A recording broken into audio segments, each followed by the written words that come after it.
துன்மார்க்கருடைய நினைவுகள். துன்மார்க்கருடைய நினைவுகள் கர்த்தருக்கு அருவருப்பானவைகள், சுத்தவான்களுடைய வார்த்தைகளோ இன்பமானவைகள். துன்மார்க்கருடைய நினைவுகள் கர்த்தருக்கு அருவருப்பானவைகள்.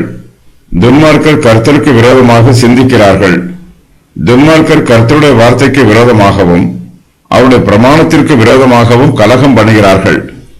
மனுஷன் முகத்தை பார்க்கிறான், கர்த்தர் எல்லோருடைய இருதயத்தையும் ஆராய்ந்து பார்க்கிறார். அவர் துன்மார்க்கனுடைய இருதயத்தின் நினைவுகளையும் அறிந்திருக்கிறார். துன்மார்க்கனுடைய இருதயத்தில் பாவமும் அசுத்தமும் நிரம்பி இருக்கும். அவனுடைய இருதயத்தில் நீதியும் பரிசுத்தமும் இருக்க வேண்டும் என்று கர்த்தர் விரும்புகிறார். சுத்தவான்களுடைய சிந்தனைகளும் வார்த்தைகளும் கர்த்தருக்கு பிரியமானவைகள். அவர்கள் கர்த்தரை தியானிப்பார்கள்.